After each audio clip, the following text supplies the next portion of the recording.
Bienvenue sur Intensément, recherche et partage des informations les plus fiables possibles sur les HPI, haut potentiel intellectuel, et neuroatypie. Je suis Raph.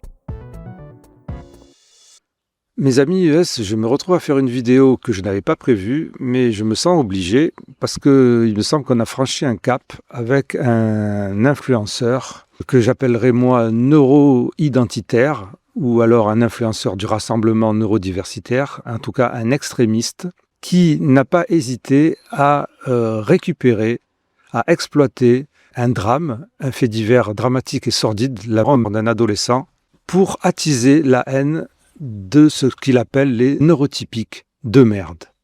On en est là, on en est là. Aussi, pourquoi je vous en parle ? C'est parce qu'il me mêle à cette affaire, en m'accusant de faire le jeu des neurotypiques. C'est un influenceur qui base dans le fond de commerce, c'est la division, le clivage entre neurotypiques et neuroatypiques, entre neurotypiques entre guillemets et neuroatypiques entre guillemets. Pour moi, les guillemets, pas pour lui évidemment. Cette division, pour lui, elle est extrême et dans son discours, tous les neurotypiques en voudraient aux neuroatypiques et discrimineraient les neuroatypiques. Et lui, il est tellement extrême qu'il voudrait, c'est la version, il faut bouter les neurotypiques hors de France, il faut envoyer les neurotypiques à l'abattoir. Et donc avant de passer à ce drame sordide et comment il le récupère et pourquoi je pense que c'est vraiment grave, je vais vous expliquer comment je me retrouve mêlé à cette affaire. D'abord, il faut préciser que la neuroatypie, donc vous savez que ce podcast, cette chaîne YouTube, elle est dédiée aux informations les plus fiables possibles sur les hauts potentiels intellectuels et les neuroatypies, principalement TDAH et le TSA. Vous savez que j'ai un diagnostic de TDAH, que je considère le TDAH pour ma part comme un handicap. Même si j'utilise le terme neuroatypie, le concept de neuroatypie est un terme vague, flou, qui change, qui dépend de la personne qui le définit, qu'elle soit spécialiste ou non, et il en va de même pour le concept de neurodivergence et le concept de neurodiversité. Et c'est encore pire pour l'idée de neurotypique, de personnes qui seraient normales entre guillemets, puisqu'il n'existe pas scientifiquement, il n'existe pas de cerveau neurotypique, il n'existe pas de personnes neurotypiques.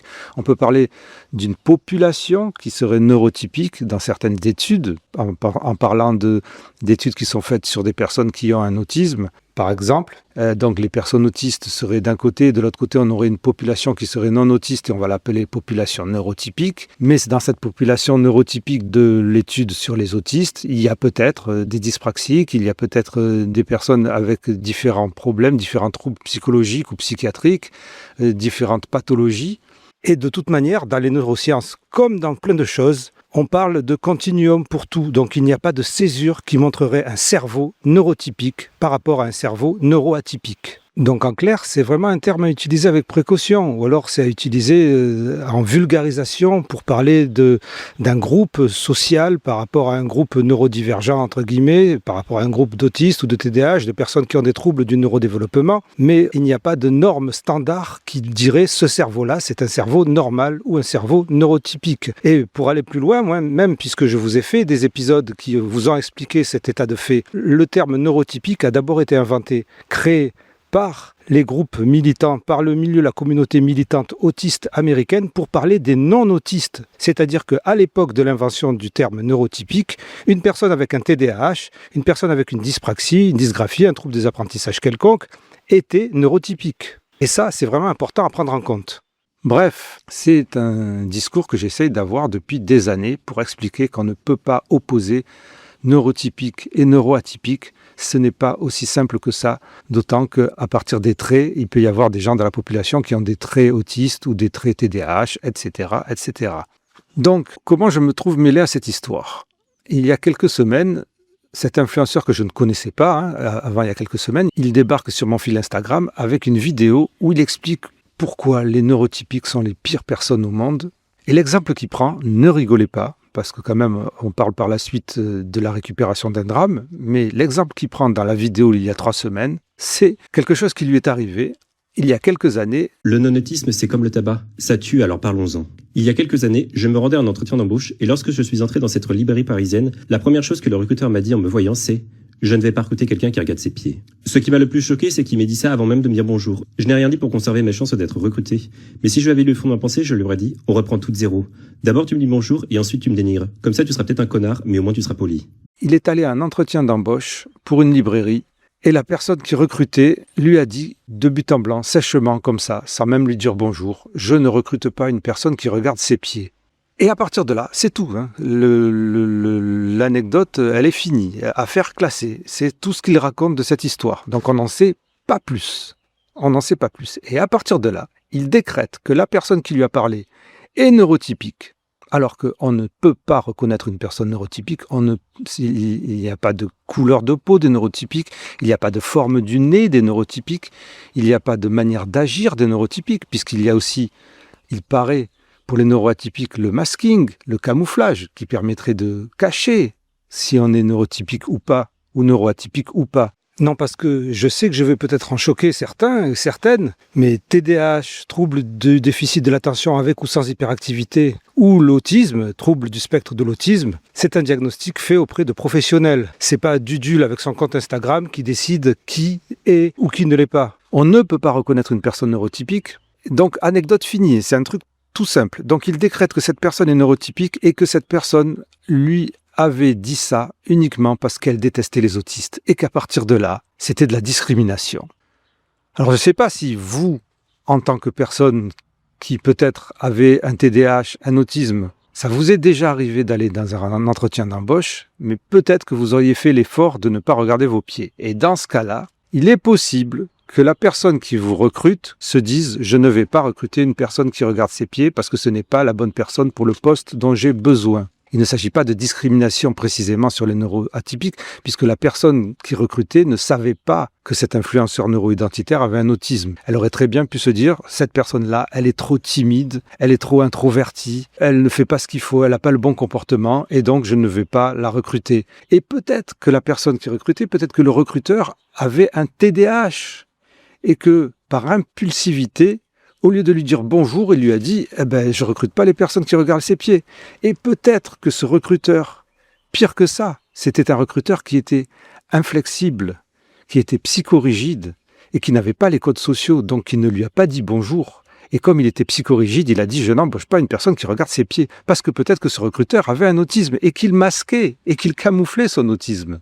Donc oui, le recruteur aurait pu mieux lui parler. Oui, comme le dit l'influenceur neuroidentitaire, parce qu'il se plaint dans sa vidéo, il se plaint que le recruteur ne lui ait pas dit bonjour avant de lui dire sèchement qu'il ne faut pas qu'il regarde ses pieds. Mais c'est quand même un comble, parce qu'on se retrouve avec un influenceur autiste qui se plaint d'être en face d'une personne qui n'a pas des codes sociaux et qui est psychorigide.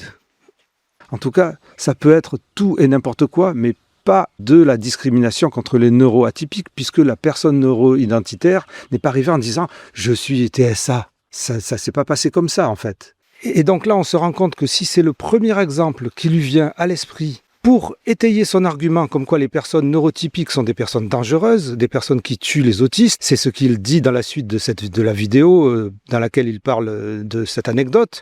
Franchement, c'est dérisoire comme anecdote, c'est presque ridicule. Donc c'est n'importe quoi, mais lui, il est là, il est dans son délire, et c'est le délire d'autres influenceurs, mais lui, il est vraiment un des pires. Et il dit aussi beaucoup de bullshit, de toute manière, à la fois sur l'autisme et sur le TDAH. Donc, qu'est-ce que j'ai fait? Moi, j'ai envoyé un commentaire respectueux, parce qu'en plus, c'est ça l'histoire, vous verrez dans la seconde vidéo dans laquelle il exploite le drame de manière ignoble. Je lui ai envoyé un commentaire dans lequel j'ai dit: alors, je vais vous le lire, mais dites-vous bien que c'est un commentaire sur l'ensemble de sa vidéo, c'est-à-dire aussi sur le fait qu'il incitait à la haine des neurotypiques à partir de cette anecdote sur le recrutement de la librairie. Mon commentaire disait: cette proposition clivante extrémiste est encore pire que les situations réelles à l'encontre des autistes. Votre discours est ce qui fait que la neurodiversité devient une idéologie qui est en train de s'autodétruire. Fin de mon commentaire. C'est tout ce que j'ai dit. J'ai pas dit autre chose, en fait. C'était super simple. Il n'y avait pas d'insultes. Il n'y avait rien du tout. À partir de là, il me dit: ouais, quoi, je comprends pas. Bon, lui, il a fait des captures d'écran. J'ai pas fait de capture d'écran. Donc, si vous doutez de ce qui s'est passé, vous pouvez toujours lui demander. Mais je doute qu'il montre les captures d'écran parce qu'il a eu un ton très insultant et très menaçant. chose que je n'ai pas eue. Donc il a dit, je comprends pas. J'ai dit, je vais pas me répéter, je vais pas reprendre toute ta vidéo est extrémiste, clivante et anxiogène, basta. Et là, il commence à monter sur ses grands chevaux, à prendre un ton menaçant en disant « Je t'interdis de parler de ma vidéo sur ton podcast pour diffuser ta haine, diffuser ma haine. » Alors que c'est lui qui est en permanence dans un discours de haine des neurotypiques. Il utilise même des termes comme « neurotypique de merde ». C'est ces termes, c'est les termes utilisés. Et donc là, moi je lui dis non mais de quoi as-tu peur ? Je pense que tu as peur du ridicule, mais je ne compte pas utiliser ce que tu as fait dans une prochaine vidéo. Peut-être un jour, quand je parlerai du sujet dans sa globalité, peut-être un jour j'utiliserai ce qui s'est passé, ce que tu dis, mais c'est tout. Et comme il me menaçait et que j'avais pas envie d'aller plus loin, j'ai arrêté la conversation et lui ensuite, il a carrément supprimé le commentaire, donc on peut plus aller le vérifier et il m'a bloqué. Ah oui, et puis j'allais oublier, il m'a aussi violemment accusé de diffamation. Là, j'ai beau regarder, je vois pas. Et sur ce, je suis pas revenu, je ne sais pas si vous avez vu, je n'ai fait aucune vidéo, aucun épisode sur ça. Et lui, malgré le fait qu'il m'a menacé en disant « je t'interdis de parler de moi », qu'est-ce qu'il fait ? Il réutilise ce que j'ai dit dans la vidéo ignoble sur la récupération, sur le meurtre. Donc on va arriver à cette vidéo. Arrive donc ce fait divers où un adolescent, TDAH, s'est fait par d'autres adolescents. D'une manière horrible. Et franchement, moi qui ai 2 enfants, dont un enfant avec un TDAH, j'ai pas les mots, vous voyez, je recommence à bégayer, j'ai pas les mots pour décrire ce que je ressens face à un tel fait. C'est horrible, c'est horrible. J'ai une immense compassion pour les parents. Je sais pas comment décrire ça, mais en tout cas, ce que je trouve qu'il faut pas faire, c'est de l'extrémisme, c'est de la récupération politique, c'est de récupérer ce fait divers douloureux pour attiser la haine des neurotypiques, comme l'a fait cet influenceur neuroidentitaire qui titre dans sa vidéo « Un TDAH martyr de 5 neurotypiques de merde ». Ça me fait penser, puisque j'appelle ça le rassemblement neurodiversitaire, et j'appelle ça des neuroidentitaires, ça me fait penser au discours qui, lorsqu'une personne est agressée, violée ou tuée par des migrants, titre « Martyr des migrants », et on sait qu'entre parenthèses, ça pourrait être de merde. C'est le même discours clivant, c'est la même haine qui est proposée. On pointe du doigt une population, une seule population, et on dit « c'est leur faute, c'est ces personnes-là qui ont tué, qui ont agressé, qui ont violé, etc. » C'est dégueulasse, c'est ignoble, c'est de la récupération ignoble, d'autant plus que dans ce cas, on ne sait pas s'il est coupable de se prendre son neurotypique. On n'en sait rien, on n'en sait absolument rien. On n'en sait pas plus, l'enquête est en cours. Comment est-ce qu'on sait que 5 personnes sont toutes neurotypiques ? Comment le sait-il ?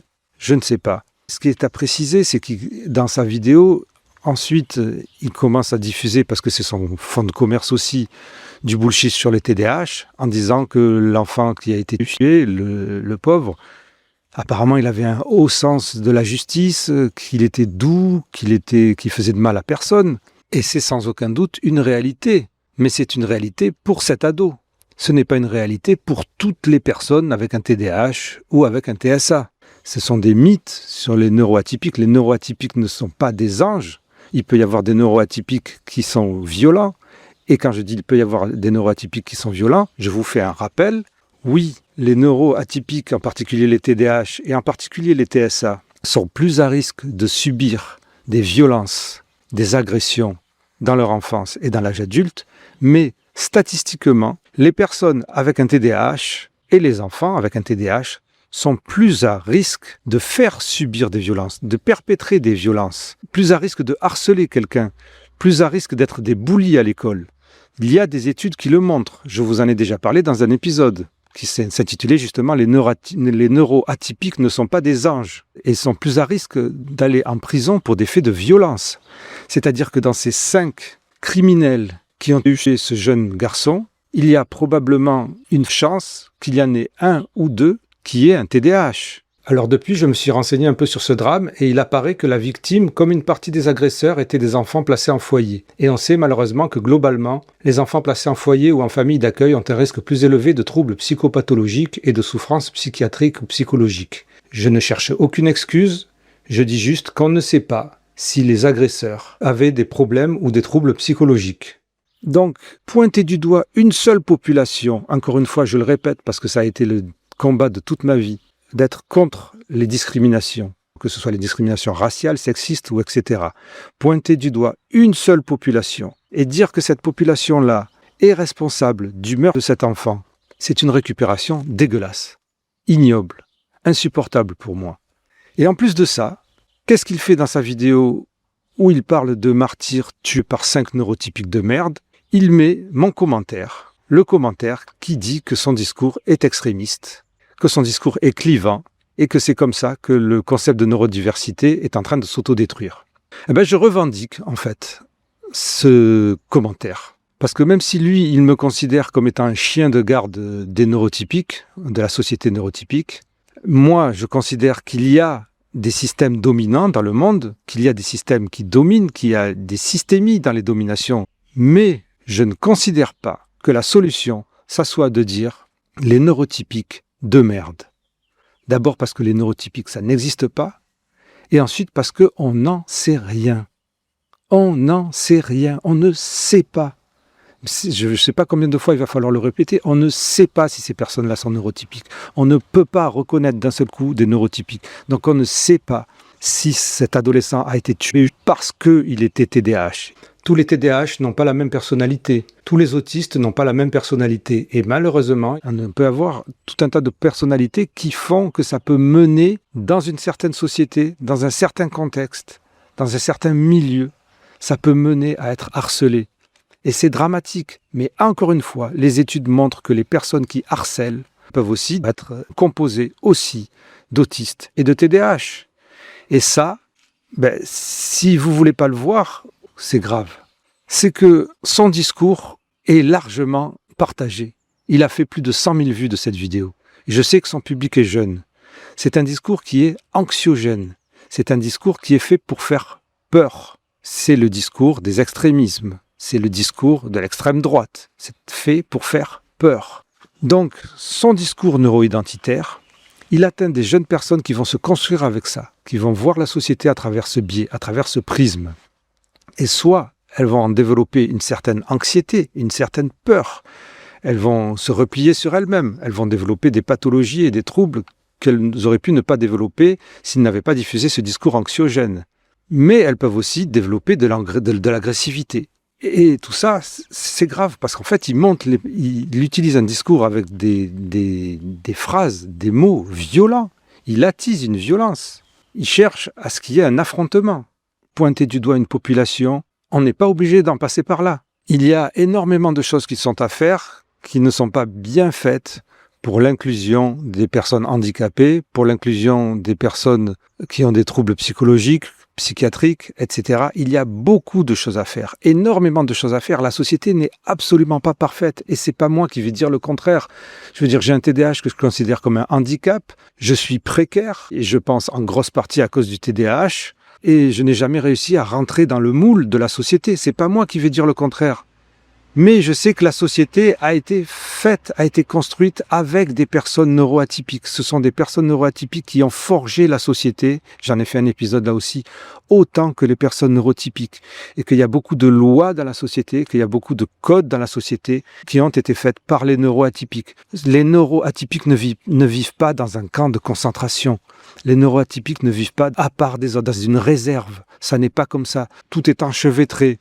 Et les progressions qu'il faut avoir, elles doivent se faire dans le sens de vivre ensemble, pas dans le sens de vivre contre et d'opposer les uns les autres. Je pense aussi, parce qu'il y a des personnes qui me l'ont fait remarquer, que ce neuro-identitaire, si ça se trouve, il a beaucoup souffert et que beaucoup de personnes, il y a un épisode d'ailleurs du podcast Fais un effort, podcast sur les autistes de Yael, qui parle de comment on en arrive à cette construction de cette identité et cette construction d'une identité sur la souffrance. Alors, désolé Yael si je ne me rappelle plus du titre de ton podcast, mais en tout cas, je mettrai le lien, évidemment. Il y a 2 épisodes d'ailleurs sur la construction de l'identité autiste, mais elle parle de l'identité autiste, elle ne parle pas des identitaires. Et les identitaires se construisent sur l'opposition, sur l'extrémisme, sur le rejet. Et le fait que plus on subit de souffrance, plus on peut se radicaliser. Et c'est pas ça, en fait, que je veux pour mes enfants. Autre chose à préciser, n'allez pas harceler cet influenceur neuro-identitaire. Dénoncez la situation, oui, mais n'allez pas le harceler. Comme j'ai commencé à l'être d'ailleurs sous le commentaire que j'avais fait dans sa vidéo, j'ai ensuite reçu sur Instagram des commentaires, des messages qui me traitaient de sous-merde, qui me disaient « on te connaît, on sait qui tu es, on sait ce que tu dis, blablabla, blablabla ». J'ai réussi à me dépatouiller de ça, c'est pas grave. Et j'espère que cette vidéo, peut-être elle remettra les choses en place pour ces personnes. J'en doute, parce que des extrémistes, c'est des extrémistes, voilà. Mais en tout cas, c'est vraiment dommage. Et c'est un énorme manque de respect pour la personne qui est morte et pour les parents. Donc voilà, je ne sais pas si j'ai été assez compréhensible, je ne sais pas si j'ai dit tout ce que j'ai à dire. Il y a beaucoup de gens qui le défendent, qui n'arrivent pas à comprendre en quoi ce discours est vraiment dangereux et anxiogène. Ils n'arrivent pas à le comprendre. Et lorsque je faisais des épisodes pour dénoncer le discours bullshit, les mythes et les croyances sur les HPI, j'ai dénoncé aussi le fameux concept de normopensants inventé par une coach, concept aussi anxiogène qui considérait que les normopensants discriminaient les HPI, normopensants qui n'existent pas. Ça n'existe pas un normopensant. J'ai dénoncé aussi ce discours et je continue donc à dénoncer le discours qui consiste à opposer, à cliver la société entre neurotypiques et neuroatypiques, pour toutes les raisons que j'ai dit précédemment. Et si vous aussi vous le dénoncez, n'hésitez pas à partager cette vidéo. Et puis si, comme d'habitude, si vous pensez que ce que je dis vous a apporté de la connaissance ou de la matière à penser, et si vous voulez m'aider, vous savez que ce podcast, cette chaîne YouTube dépend de vous, vraiment. Donc si vous pouviez faire une donation, voilà, c'est un truc tout simple, ponctuel ou régulière, il y a un lien dans la description de cet épisode et je vous en remercie grandement et je remercie toutes les personnes qui l'ont déjà fait et qui, j'espère, ne seront pas choquées par ma position et qui comprendront que ce discours, le discours de ce neuro-identitaire, est un des pires et des plus dangereux qui soit. Je vous remercie et j'espère que vous allez très bien.